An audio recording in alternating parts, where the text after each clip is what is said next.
सद्गुरु दयाल। नर्तन की श्रेष्ठता और विशिष्टता।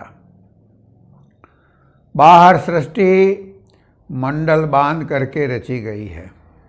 चैतन्य ने समूह बनाया और समूह के अंतर्गत प्रकृति को लिया। वही चैतन्य प्रकृति में व्याप्त होकर रचना किया, उसको मंडल कहते हैं।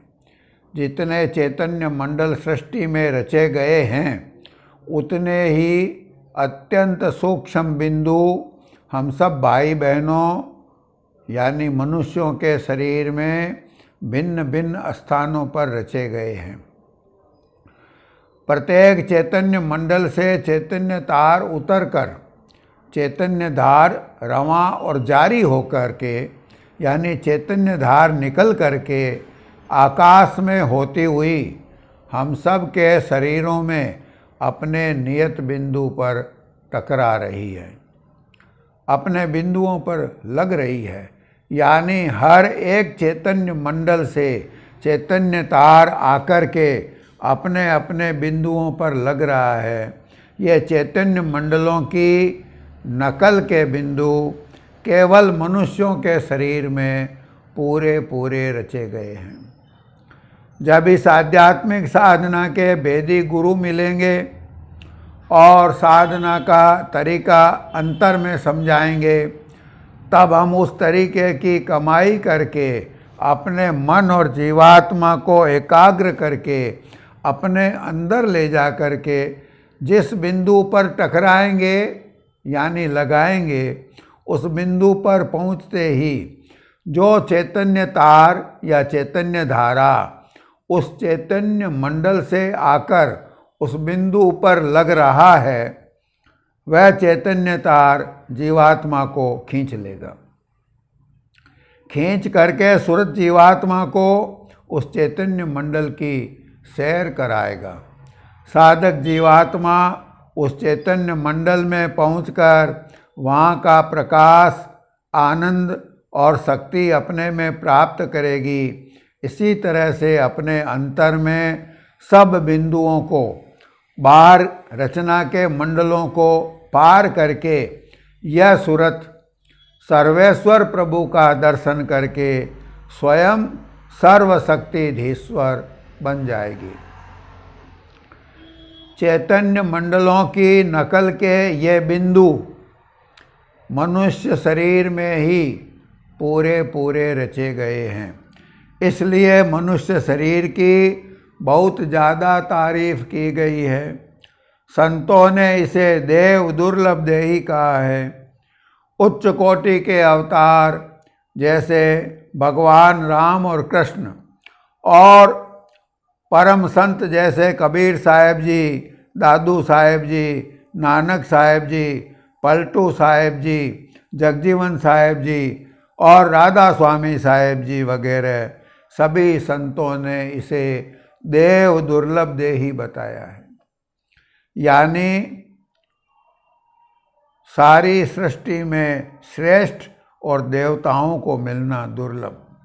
मुसलमान फकीरों ने इसे असरफुल मखलूकात कहकर बयान किया है। यानी सारी मखलूकात, सारी सृष्टि में असरफुल यानी उत्तम, यह समस्त प्राणियों में श्रेष्ठ देही है। हमारी यह जीवात्मा सर्वशक्तिधीश्वर प्रभु की अंश है। वह प्रभु सर्वशक्तिधीश्वर है, इसलिए जीवात्मा के अंदर भी सर्वशक्तिमान बनने की चाह है। बल्कि यह जीवात्मा सर्वशक्तिमान है।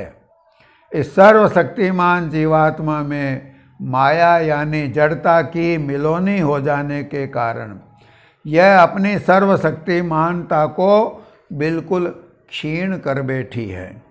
इस जीवात्मा को पुनः सर्वशक्तिमानता प्राप्त कराने के लिए ही नरदेही बनाई गई है।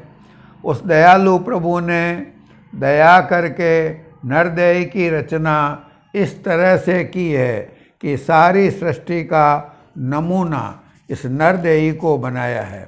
यानी चैतन्य मंडलों की नकल के बिंदु इस नरदेही में रच दिए हैं। इन्हीं चैतन्य मंडल की नकल के बिंदुओं के जरिए से हम सब भाई बहन आध्यात्मिक साधना यानी सुरत शब्द योग की साधना करके और रास्ते के सभी चैतन्य मंडलों या बिंदुओं को तय करके उन मंडलों का प्रकाश और शक्ति अपने में प्राप्त करते हुए सर्वेश्वर प्रभु का दर्शन करके स्वयं सर्वेश्वर बन जाएंगे। यह युक्ति इस नरदेही में रची गई है।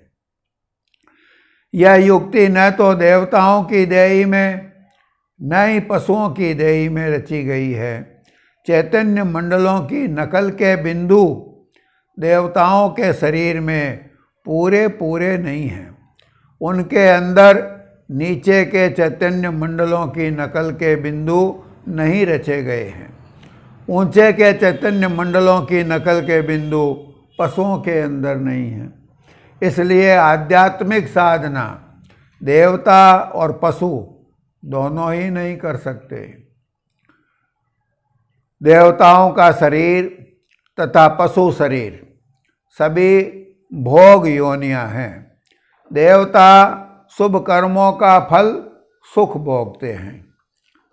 पशु अपने अशुभ कर्मों का फल कष्ट भोगते हैं। आध्यात्मिक साधना केवल मनुष्य के शरीर से बन सकती है। नर तन कर्म योनि है। इसलिए इस तथ्य के ज्ञाता अवतार और संतों ने इस देही को देव दुर्लभ कहा है। देवता लोग यज्ञादिक कर्म और जप तप करके देवलोक को प्राप्त हुए। देव देही पाए, वहाँ वे स्वर्ग का सुख भोगते हैं। उनकी जब मौत का समय आता है तब उनको पश्चाताप होता है। बहुत से भाई बहन ये समझते हैं कि देवताओं की मौत नहीं होती। ऐसा नहीं है, देवताओं की भी मौत होती है। देखो, गीता, भागवत, वेद, शास्त्र सभी कह रहे हैं कि देवताओं की भी मौत होती है। गीता में भगवान कृष्ण ने भी कहा है, पुण्य क्षीणे मृत्यु लोके, यानी देवताओं का जब पुण्य क्षीण हो जाता है तो वे मरकर मृत्यु लोक में आते हैं। जब देवताओं के मरने का समय आता है तो वे पश्चाताप करते हैं कि हमको अब की बार मनुष्य देही मिली होती तो हम भी पूरे और सच्चे गुरु की शरण में जाकर इस कलयुग के धर्मानुसार भगवत भक्ति करके सदा के लिए सब प्रकार के दुखों से छूटकर परमानंद को प्राप्त होते। लेकिन उस समय के पछताने से कुछ नहीं होता। आखिर समय आने पर वो मरकर के मृत्यु लोक में आते हैं। फिर मनुष्य देही भी उनको सदा नहीं मिलती। मनुष्य जीवन की सार्थकता। अब यह कितनी भूल है कि देवता तो खुद मनुष्य देही के लिए तरसते हैं और हम मनुष्य देही को पाकर के उन देवताओं के पीछे पड़े रहें, तो उससे क्या फ़ायदा उठाएंगे। इसलिए हर एक भाई बहन को इस बात को अच्छी तरह समझ करके इस नरदेही को सफल करना चाहिए। इसको सफल करना यही है कि देश, काल और वर्तमान समयानुसार जो आध्यात्मिक तरीका सुरत शब्द योग है, इसकी कमाई करें। सत्संग करके परमार्थ की सब बारीकियों को समझ करके सुरत शब्द योग का उपदेश लेकर उसकी करनी करके अपना फायदा अपने जीते जी अपनी आँख से देख सकते हैं। यह सिर्फ ज़बानी जमा खर्च की बात नहीं है। इसमें जितनी बारीकियां हैं उनको समझ करके इसका तरीका और विधि अच्छी तरह से मालूम करके समझ करके यदि इसकी कार्रवाई यानी करनी करें तो 2-4 महीने में ही इसका फ़ायदा महसूस कर सकते हैं। तब इस पर विश्वास भी अच्छी तरह से आ सकेगा, लेकिन बारीकियों को समझना जरूरी है। बिना बारीकियों को समझे हुए जैसी चाहिए वैसी कार्रवाई नहीं बनेगी, और जब कार्रवाई नहीं बनेगी तो उसका फल और फायदा कैसे हासिल होगा। इसलिए बारीकियां समझ करके इस कार्रवाई को करके हर एक भाई बहन इसका फायदा अपनी आँख से जीते जी खुद देख सकते हैं। इस प्रकार इस नरदेही से हम सर्वशक्ति ईश्वरता और परमानंद की प्राप्ति कर सकते हैं। तो सबको यही कार्रवाई करना ही चाहिए। यही कार्रवाई करें, इसका यह मतलब नहीं है कि केवल हम यही परमार्थी कार्रवाई करें और बाकी सब कुछ छोड़ देवें। नहीं, गृहस्थ आश्रम में रहते हुए जो कुछ काम धंधा, नौकरी चाकरी, खेती बाड़ी करते हैं अपने और अपने आश्रित जनों के लिए, उसको करते हुए उसमें से टाइम निकाल करके इस कार्रवाई को जितना बने उतना थोड़ा बहुत करते चलें।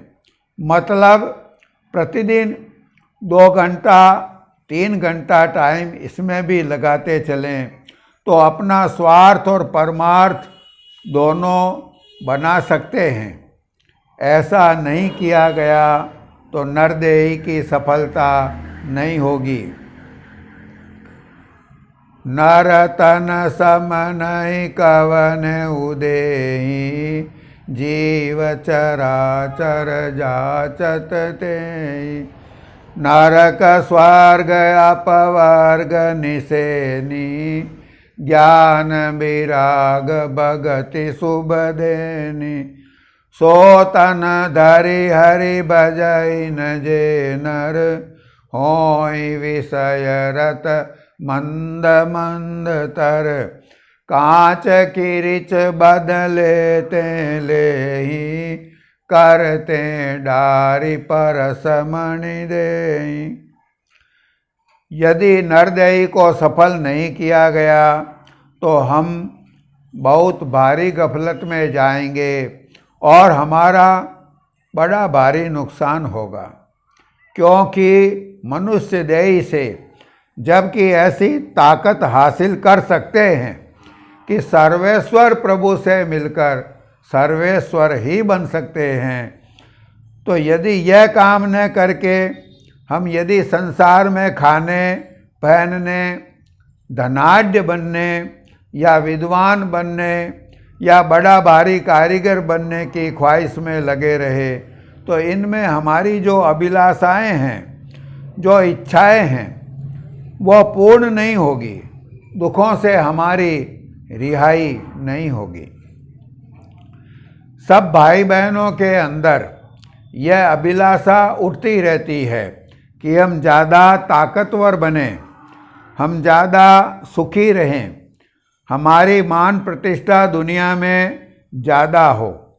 सच्ची बढ़ाई, सच्ची ताकत और सच्चा सुख तभी मिलेगा जबकि मानव देह की सफलता यानी आध्यात्मिक तरीके से सर्वेश्वर प्रभु की भक्ति की जाएगी। केवल इसी में मानव देह की सफलता होगी। सर्वेश्वर प्रभु का दर्शन करके ही सच्चा सुख, सच्ची बढ़ाई और सच्ची ताकत हासिल हो सकती है। जब प्रभु का दर्शन हो गया तो जीव से पीव बन गया, जब पीव यानी मालिक बन गया तो उससे बड़ा कोई नहीं है। तो यही सच्ची बढ़ाई हुई और वह प्रभु सर्वशक्तिमान है। तो जब जीव भी सर्वशक्तिमान बन गया तो उससे बढ़कर और कोई ताकत नहीं हुई। वह प्रभु आनंद का भंडार है। जीव भी उस आनंद भंडार से मिलकर आनंद भंडार बन गया। इससे बढ़कर कोई सुख या आनंद नहीं है। सर्वेश्वर प्रभु की भक्ति करने से ही हमारी अभिलाषाएं पूर्ण होंगी। ऐसा नहीं करने पर दुखों से छुटकारा नहीं होगा। यानी कि बरखिलाफ सर्वशक्तिमान बनने के, असमर्थता और परमानंद के खिलाफ दुख, मान प्रतिष्ठा के बजाय तिरस्कार और निरादर, ये सब बढ़ते जाएंगे और हम इसी में पड़े रह जाएंगे।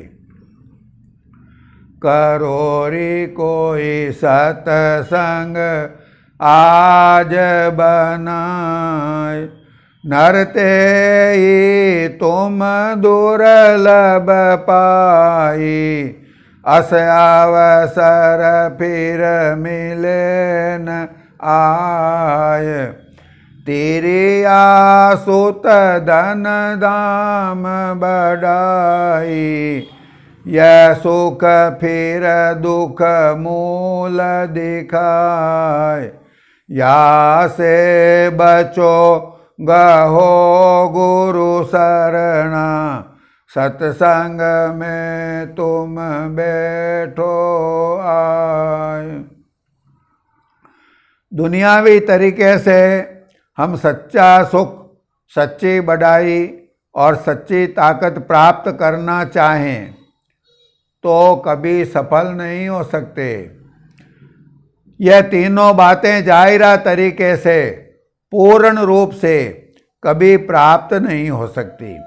दुनियावी तरीके से, विद्या बुद्धि से हम चाहें कि सर्वशक्तिमान बन जावें या दुखों से रिहाई पा जावें या सदा के लिए सुखी हो जावें, तो यह कभी नहीं हो सकता।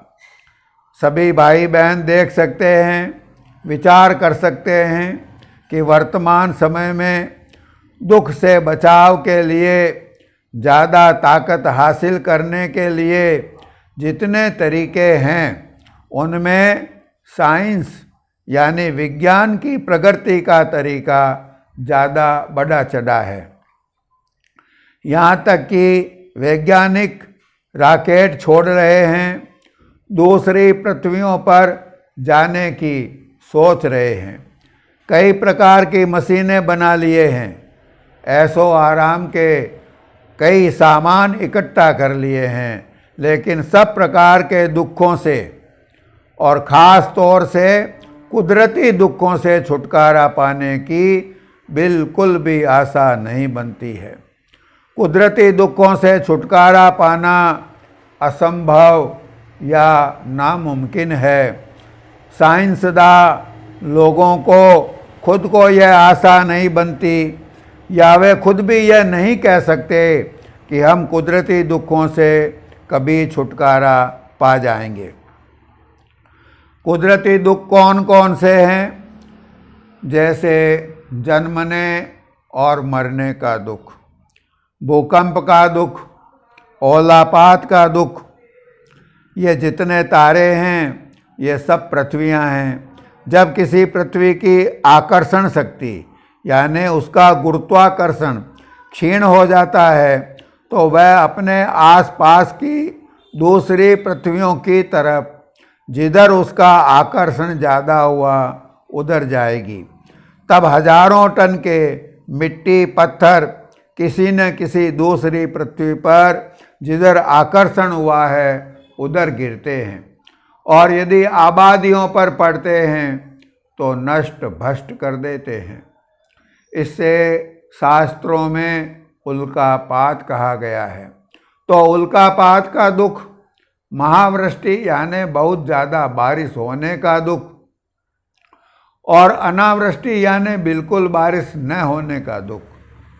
फिर आपस के लड़ाई झगड़े, ईर्षा, विरोध और बेर का दुख और बिजली पड़ने का दुख आदि। इन कुदरती दुखों से किसी कदर भी रिहाई पा जाने की साइंस को कोई आशा नहीं है।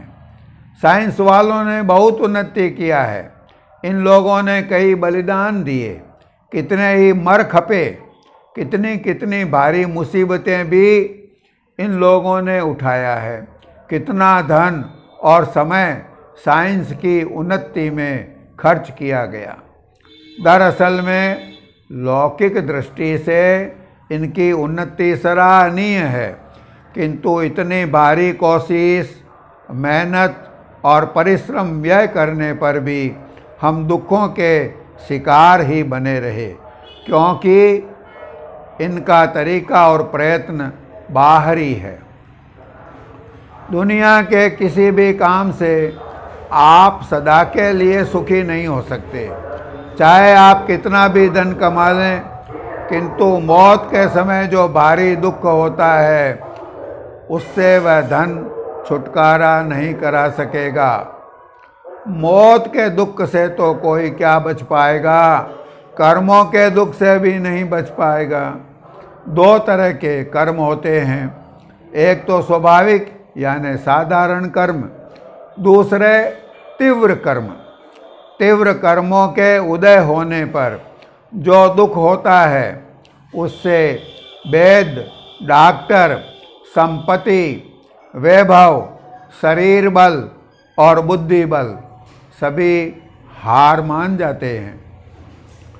वैद डॉक्टरों को भी तकलीफ होती है, वो भी दुख से ही मरते हैं।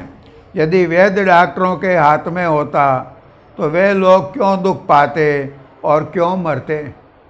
संत सदगुरु पलटू साहिब जी ने अपने श्री मुख से फरमाया है,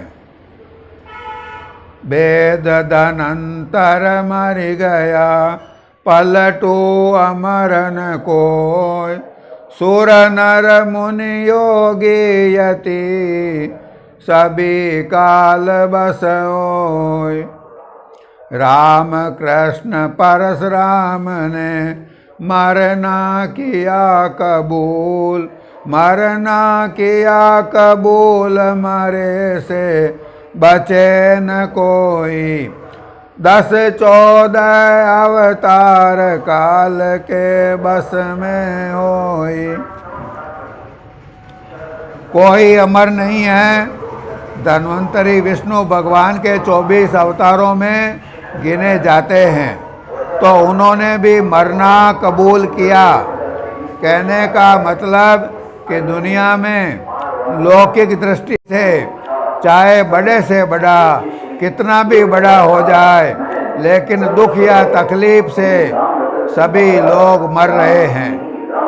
मौत के समय जो दुख या तकलीफ होती है उससे छुटकारा पाने की लौकिक कार्रवाइयों और लौकिक तरीकों, लौकिक उपाय और लौकिक दृष्टि से कोई आशा ही नहीं बन रही। चाहे लौकिक कार्रवाइयों में साइंस बहुत बड़ा चढ़ा है, लेकिन मौत के समय के दुख या उसके पहले कोई असाध्य रोग यदि हो गया हो तो कोई भी उपाय पेश नहीं आते। चाहे आजकल कोशिश कर रहे हैं दूसरा हार्ट लगा देने की, यानी हार्ट ट्रांसप्लांट की, फिर भी कुदरत यानी प्रकृति से पेश नहीं आ सकते। कुदरत बहुत बड़ी और बहुत प्रबल है, कर्मों की बड़ी प्रबलता है। अपने अपने तीव्र कर्मों का दुख दुनिया में जो बड़े से बड़े हैं सबको ही भोगना पड़ेगा। विद्या बुद्धि से कुदरत पर कंट्रोल नहीं किया जा सकता। सद्गुरु दया।